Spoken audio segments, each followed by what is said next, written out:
Starlink is a new ambitious project that is aiming to provide high-speed and low-latency internet anywhere, even in the most remote places on the planet. The goal is to connect the world by delivering the internet to places where there is poor coverage or none. The plan is to launch around 12,000 satellites in low Earth orbit, which will be the largest satellite constellation ever created. They already launched over 900 satellites to this day. The most popular question is, why is it needed so much? This is because usual internet satellites are in the geostationary orbit, which is around 3,500 kilometers high. But because they are so far away from Earth, it takes a lot of time for the signal to get there and back. On the other hand, Starlink aims for a low Earth orbit, which is about 550 kilometers. That gives Starlink a big speed and latency advantage, but also a small area to cover, because of the field of view, of course. And to stay in low Earth orbit, satellites need to travel faster than the Earth rotates. So, the answer is, if you want to cover every place on Earth all the time, you just need a lot of satellites. Technologies and two main problems. One of the biggest concerns of so large satellite constellation like this is to avoid making space debris. That's why each satellite is equipped with ion thrusters. These thrusters help to maneuver it when it's on orbit and deorbit it at the end of its lifetime. Ion thrusters are basically small electric rocket engines that work by ionizing gas such as krypton. Second issue is that Starlink satellites obstruct observational astronomy. SpaceX is trying to solve this problem by developing a prototype of satellite known as DarkSat. That was launched earlier this year. It features a black antireflective coating.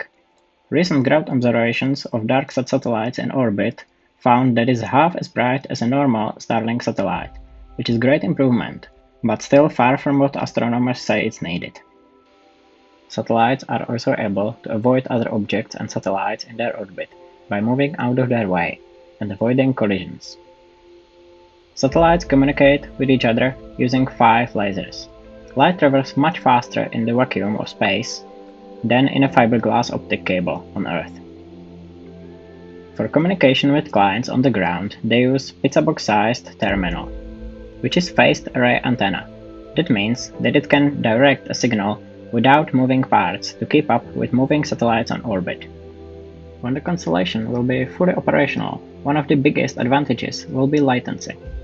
The Starlink project will cost billions of dollars, so they must have a good reason to do it, mustn't they?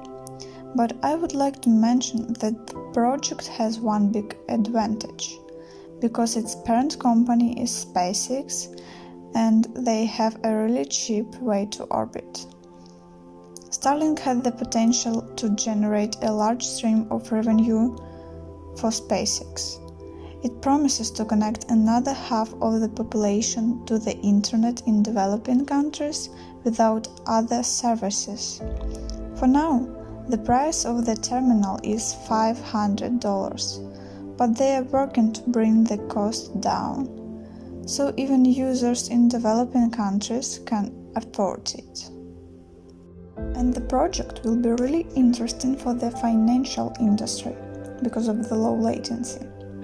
Financial companies pay a lot of money for private internet undersea cables to get new stock prices faster than the competitor. Starlink is already helping. Emergency responders fighting wildfires in Washington are getting some extra help from SpaceX and company's Internet from Space initiative Starlink project. SpaceX landed a Washington Emergency Division handful of user terminals that can connect into company's Starlink network, providing the internet to the rural areas where first responders are fighting raging wildfires. Starlink will be one of the biggest revolutions in the internet history. It can almost double the number of internet users in the world. And maybe we'll finally get free and fast internet on planes. Eventually, it can generate enough revenue to help SpaceX to get to Mars.